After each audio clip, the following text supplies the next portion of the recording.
রাম রাম, জয় শ্রীরাম। বন্ধুরা, আশা করি আপনারা সকলে খুব ভালো আছেন এবং সুস্থ আছেন। বন্ধুরা, আমরাও খুব ভালো আছি এবং সুস্থ আছি। ভাবছেন রনি কী করছে এখানে? অ্যাকচুয়ালি বন্ধুরা, এখানে ও আগুন ধরাচ্ছে। আমার মা, শ্বশুরমশাই আর ও তিনজনে মিলে আগুন ধরাতে খুব এক্সপার্ট। তো যাই হোক, এটা দুজন মানে বাবা ছেলে মিলে দুজনে বানিয়েছে কালকে। আগের উনুনটা ছিল মাটির উনুনটা, ওটা অ্যাকচুয়ালি বাড়িতে বললাম না মিস্ত্রি কাজ করছিল, তো যার কারণে বাড়ির জিনিসগুলো এদিকে ওদিকে ছড়ানো ছিটানো রয়েছে। বন্ধুরা, আস্তে আস্তে করে সব গুছাবো।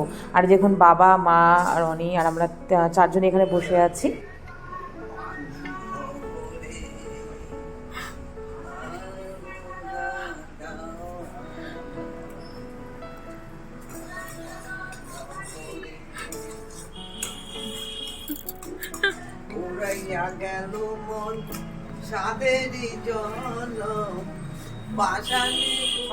শঙ্করের বউ পুরো মাটি দিয়ে মাটিতেই তো রান্না করে, ওদের মাটি খুঁড়ে ওখানে রান্না করে।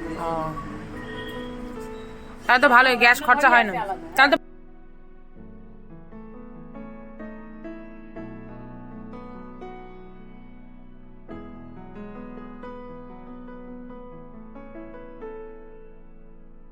তো বন্ধুরা, এই যে দেখতে পাচ্ছেন, এখানে মা হচ্ছে আলু আর পেঁয়াজকলি ভাজা করছে। আগে আমি পেঁয়াজকলিটা খুব একটা ভালোবাসতাম না, তো আমার মা বলে যে না না, পেঁয়াজকলি খাওয়া ভালো লাগবে, কেমন একটা গন্ধ আসতো, বাট এখন আমার খেতে খুব ভালো লাগে। তো এই যে এখানে মা পেঁয়াজকলি আলু ভাজা করে নিচ্ছে। আর আজকে ডিশ তো আপনারা বুঝেই গেছেন, প্রথমে পেঁয়াজকলি আলু ভাজা হবে, তারপর চাটনি করব, টমেটো, আমাদের নেপালি চাটনি, নেপালি স্পেশাল চাটনি। তো আর এই যে আমি আর মা আর রনি তিনজনে মিলে এখানে পুরো গল্প করছি, আর এখানে মা রান্না করছে। তো বন্ধুরা, আপনারা কারা কারা শীতকালে এভাবে করে ছাদের উপরে বসে পিকনিক করতে ভালোবাসেন, আর কারা কারা এভাবে করে পিকনিক করেন, আমাকে কমেন্ট করে জানাবেন নিশ্চয়ই। বন্ধুরা, আমার তো খুব ভালো লাগে পরিবারের সাথে, ফ্রেন্ডসদের সাথে এভাবে করে পিকনিক করতে। আর এই যে এভাবে করে পেঁয়াজকলি আলু ভাজা তো হয়ে গেছে, আর মা এখানে কি বলে ওটাকে, মোরলা মাছ। আমি এটা ফার্স্ট টাইম খেলাম মোরলা মাছটা। তো আর শ্বশুরবাড়িতে এসে আমি পুঁটি মাছটাও খেয়েছি ফার্স্ট টাইম। দেখলাম যে পুঁটি মাছটা খেতে খুব ভালো, আমার খুব ভালো লেগেছে। তো অষ্টমঙ্গলায় যাওয়ার যেদিনকার যাব সেদিন সকালবেলার দিকেই দুপুরবেলা লাঞ্চে খেয়েছিলাম। তো ওটা নাকি খুব শুভ হয় আর কি, কোথাও যাওয়ার আগে খেলে ওটা, বা ইলিশ মাছ। তো যাই হোক, এখানে মোরলা মাছ প্রায় ভাজা হয়ে গেছে বন্ধুরা। আর দেখুন আমার মুখ চোখের অবস্থা কী, স্নান টান করে পুজো করে ব্রেকফাস্ট করে আমি আর মা সমস্ত কিছু রেডি করে রান্নার এই যে এখানে বসেছি। আর রান্নাটা মাই করছে, কারণ আমার থেকে মার হাতের রান্না সত্যি খুব ভালো।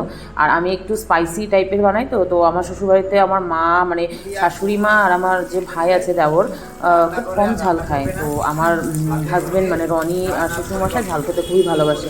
আর এই যে দেখুন দুজনে মিলে গল্প। বেগুন দিয়ে আলু দিয়ে মোরলা মাছ,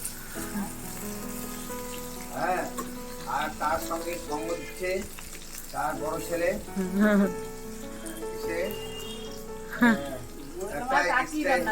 একটা এক্সট্রা এনার্জি নিয়ে তারা কাজ করছে, ভালোই। আমি তাদের সহযোগী। রান্না ঠান্নার পর সাত খাট পরিষ্কার করে দেওয়া, আবার রাতে রান্না করবে, এখন শীতের মৌসুম ওরা আনন্দ করে, খুব ভালো, খুব ভালো। আমি এখন যাই বাজারে, কি কি লাগবে নিয়ে আসতে যাই। Tata, bye bye.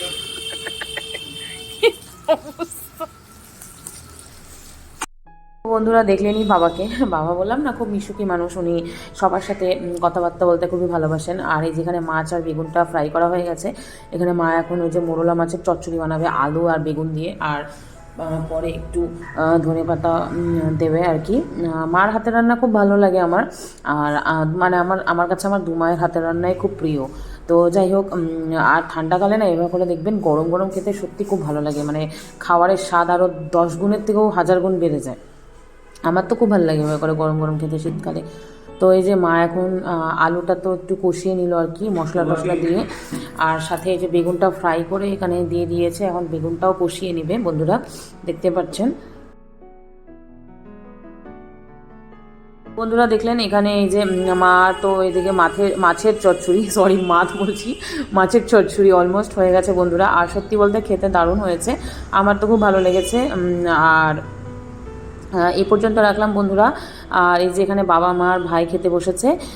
কেমন লেগেছে ভিডিওটি আপনারা কমেন্ট করে জানাবেন। আপনারা সবাই খুব ভালো থাকবেন, সুস্থ থাকবেন। দেখা হচ্ছে নতুন আর একটা ভিডিওর সাথে।